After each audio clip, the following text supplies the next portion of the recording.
You are listening to The Vocal Technologist. Spoken tech for your ears.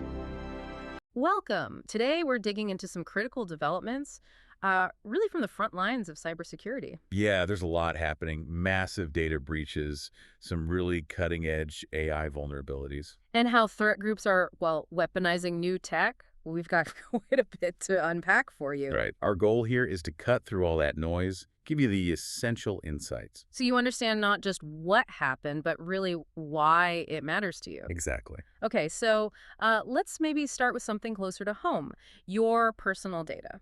Always a good place to start. We've seen some huge breaches recently, and Arundel Dermatology that hit 1.9 million people, and Radiology Associates of Richmond, another 1.4 million. And these weren't quick hits, were they? We're talking unauthorized access for months. Exactly. Sensitive personal health information just exposed for extended periods. It's not just the theft, it's that lingering vulnerability. Which, brings up another crucial point.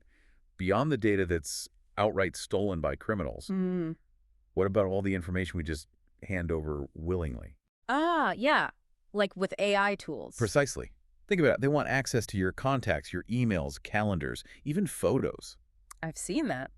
Companies like Perplexity asking for pretty broad permissions, saying it's to improve their models. Right. And the real question for you, listening, is, does that convenience, that slight improvement, really justify giving up so much personal data? You're creating this huge digital footprint. That is a sobering thought. So with these evolving data demands, how should we be thinking about our day-to-day digital safety? Well, what's really fascinating and maybe a bit scary is how adversaries are innovating using AI itself. Okay. Flashpoint researchers found these jailbroken large language models active in underground forums. Jailbroken? You mean like they've bypassed the safety filters? Exactly. So they can be coaxed into generating harmful stuff. And we're also seeing deepfakes as a service. Wow. So it's not just theoretical anymore. Bad actors are actually using this stuff. They're operationalizing it, yeah, for illicit purposes and potentially at scale. And it's getting incredibly sophisticated. Get this. LameHug. Heard of it? Tell me more. It's apparently the first AI-powered malware directly linked to Russia's APT-28 group. Oh, wow. APT-28, that's significant. Right. And what's alarming is that it uses an Alibaba language model, QWin 2.5 coder, to basically generate its own attack commands. So it's automating complex attacks, stealing documents. Exactly. Stuff that used to need a lot of manual effort and human expertise. And if you connect that to the bigger picture, it's not just the AI models becoming weapons. The infrastructure supporting AI is vulnerable too. Like what? Well, take NVIDIAScape. That CVE-2025-23266, CVSS score of 9.0, which is really critical. 9.0, okay, that's high. Very. It's a flaw in the NVIDIA Container Toolkit, and it means a simple, 3-line Dockerfile. Which is basically a set of instructions for building software container. Right. That simple script can let an attacker escape the container, break out of that isolated environment. And gain what? Root access. Gain root access, complete control over the host machine itself. Think about the implications for managed AI cloud services, where data and models from multiple customers are sitting potentially on the same machine. Exactly. A huge systemic threat. That's a stark reminder, yeah.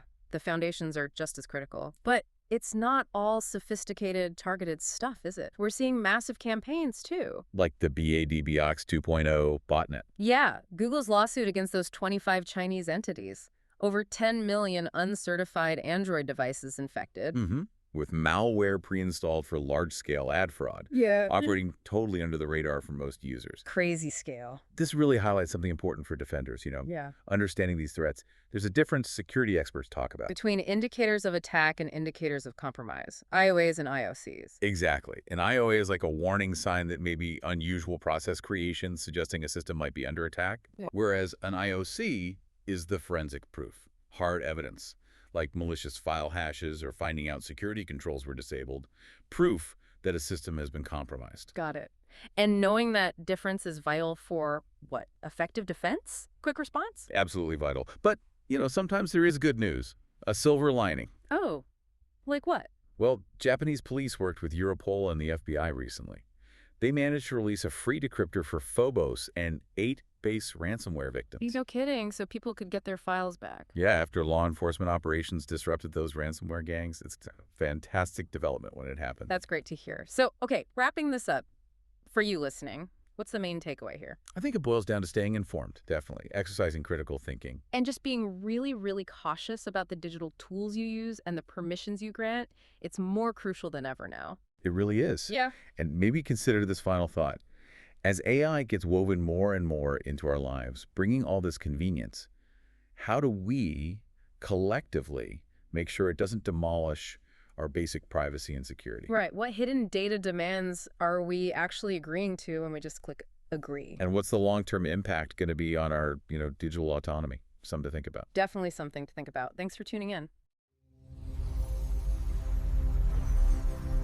Spoken Tech for your ears.